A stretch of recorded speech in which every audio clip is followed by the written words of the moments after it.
meeshaan seente yaani maali nage ayyee ammaan fuudha dhaqeeti.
Kanaan dhufee kanaan diimuu naa wayyaa kanaan dhufee.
Ani kulis akka manamaati. Gaaf tokko hisaabeen waan jira deemee irra darbuus.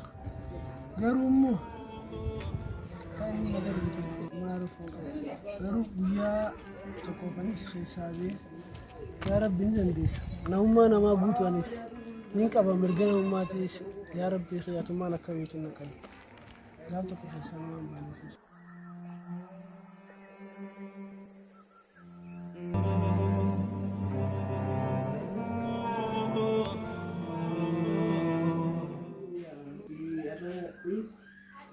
Alhamdulillah wa shukru rabbi khanuman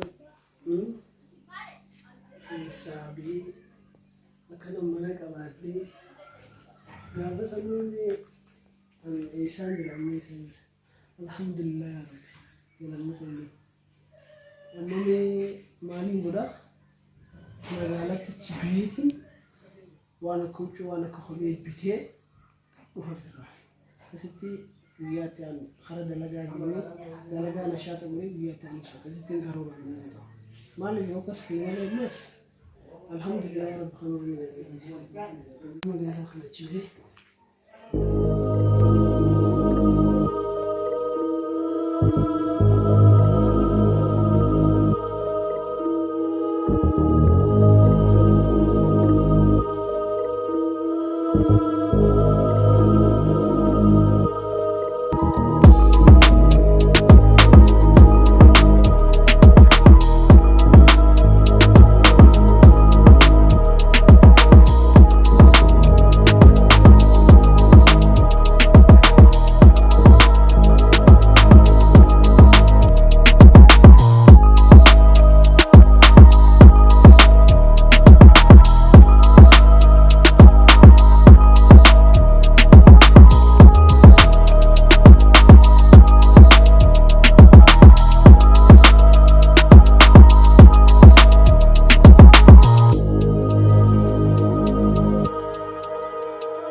Kaaniin gaafas sochii hunda sadaqatte nama hundatti seerii so'abbadde maaliin qaba har'a hundatti har'a rakkoo addaa keessa seerii gaarii qabaas beelaa taatu ajjeesse mootummaan dalageetu qaban nafaatti raawwatateera.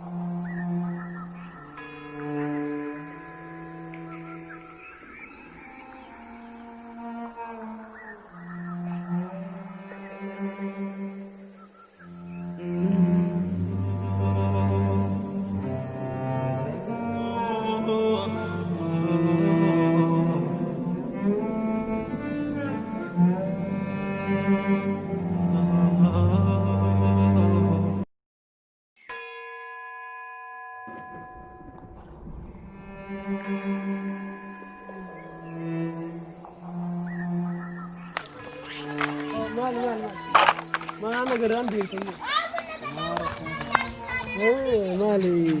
Maal rakkatame? Suma sodaadhee malee waan biraati.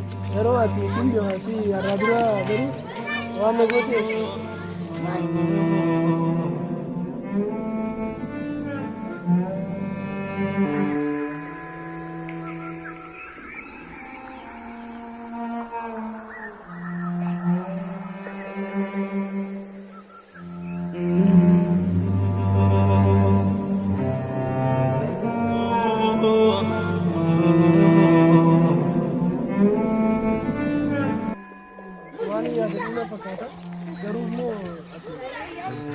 Waan hundumaafu sila gaarii taatee irra si wayya. Waan hundumaafu yeroo ta'e keessatti yeroo gaarii ta'e miskiinaa si nagadhu waan kana ta'e. Kanumaafuu amma uffatu soo kana gudduu.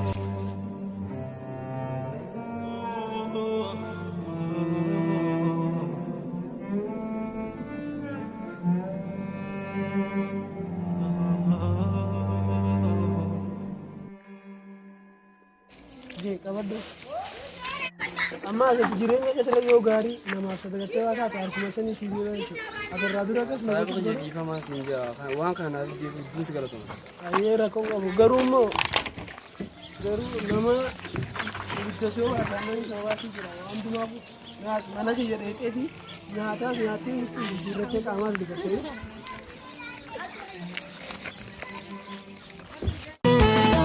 Kakabu malaka, kupusadu gome. Kakabu malaka, kupusadu gome. Kankameda bame, aini dabolame. Pori raudame, enu mana mati. Wajibu waniti, jirenya magati. Wajibu waniti, jirenya magati.